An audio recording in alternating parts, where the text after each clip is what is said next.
Few companies have done as well from the American consumer's love of spending on credit as Capital One, one of the largest credit card issuers in the U.S. In its first decade, the company's profits grew by over 30% a year. Diversification efforts, including recent acquisitions of 2 regional retail banks, have transformed what used to be a pure credit card company into one of America's top 10 banks as measured by deposits. Capital One began life as part of Virginia's Signet Bank. In 1988, Richard Fairbank, who worked for years as a consultant to various industries, persuaded Signet Bank to implement a consumer database marketing strategy to customize credit card offers based on risk through direct mail. This nerdy marketing strategy was an immediate success. In 1994, Signet spun off the credit card business, giving birth to Capital One, with Richard Fairbank as its first and only chairman and CEO. By the year 2000, Capital One was one of the top 5 credit card issuers in the U.S., but brand awareness was weak. Capital One cardholders had no trouble distinguishing between Visa and MasterCard, but often had no idea who the issuer even was. And when prompted, many consumers associated the brand with lots of mail, or worse, asked, "Capital who?" So here we were, Capital Who, a direct mail, credit card only company seeking a meaningful identity in the marketplace. We made the decision to create a brand. And the reason for that is we were in what we call a Visa MasterCard trap. Most people refer to their credit cards as, well, I've either got a Visa or a MasterCard. They paid very little attention to the issuing brand.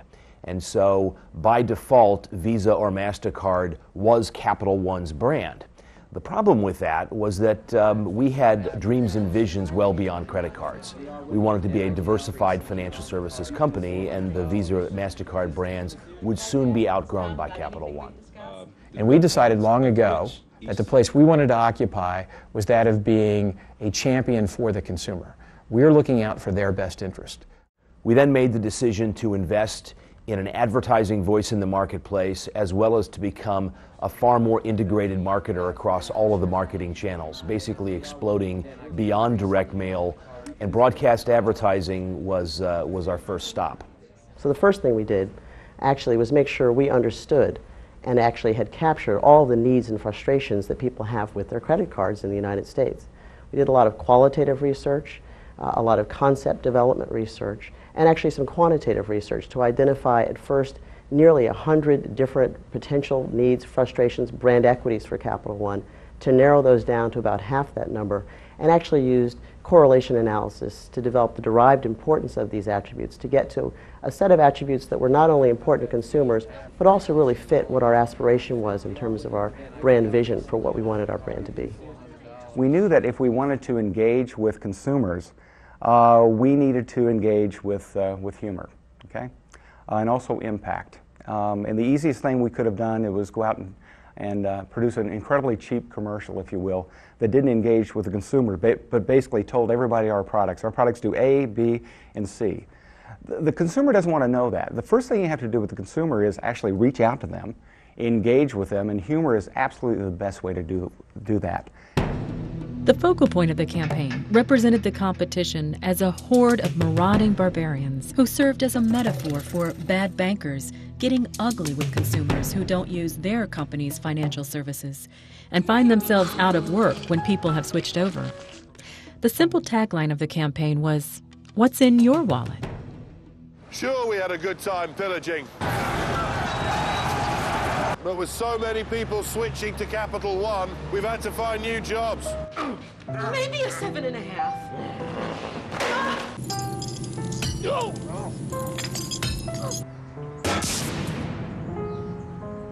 It's been especially tough on Ivan the Great.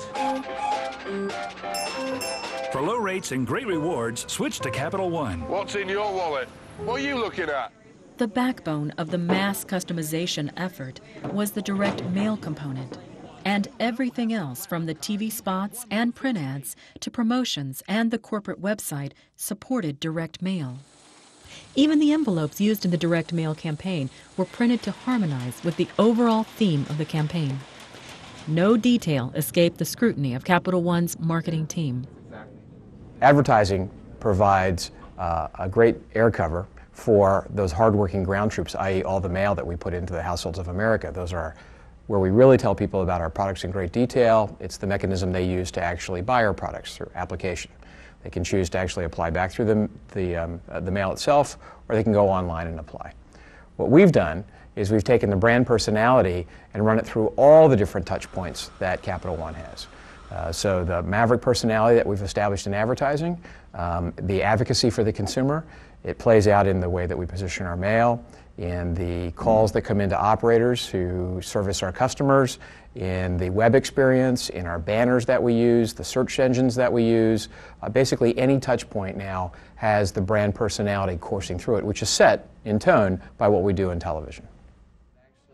In less than 2 years, Capital One's brand identity went from obscurity to a 94% awareness rate. It has since climbed to over 99%, according to internal research. In April of 2006, Capital One was ranked #1 by the Issuer Brand Index, a syndicated market study designed to quantify the brand strength of credit card issuers in the areas of card usage, brand awareness, quality, and brand image.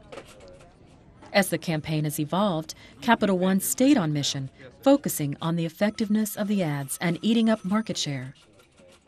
You know, one of the great opportunities that you earn once you create a famous advertising campaign is to create another. And so the Visigoths, the hordes coming over the hilltop, were a vehicle for our Cord credit card products.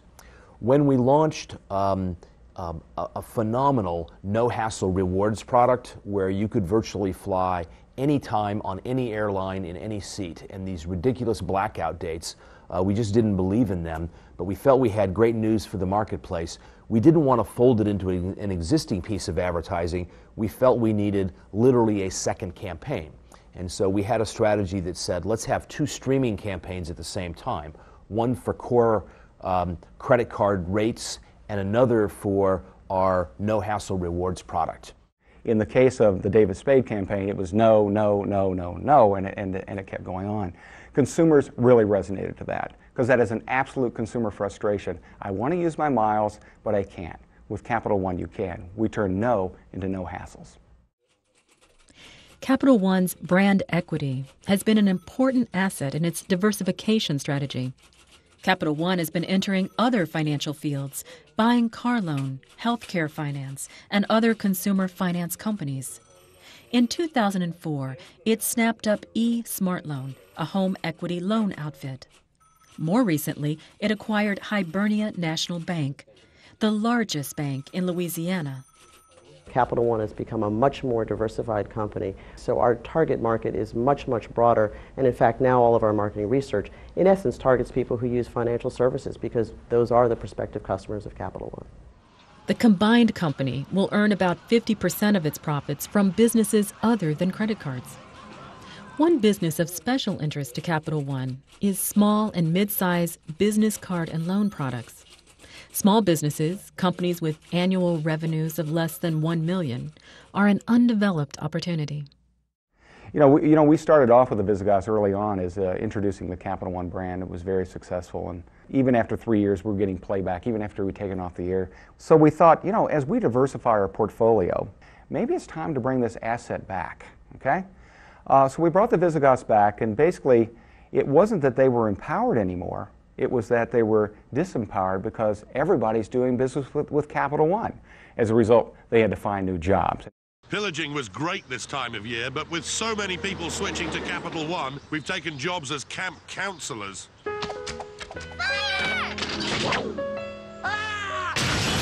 Burnt a village to the ground, doo-dah, doo-dah. We're not exactly role models. For low rates and great rewards, switch to Capital One. What's in your wallet? Put your backs into it! So we continue to invest aggressively in a brand voice, test like crazy to find that better mousetrap in advance of the competition, become multi-channel marketers and basically satisfy the needs of the consumer in any channel the consumer chooses. And at the end of the day, you stick to those basics and you're going to be successful. What's in your wallet?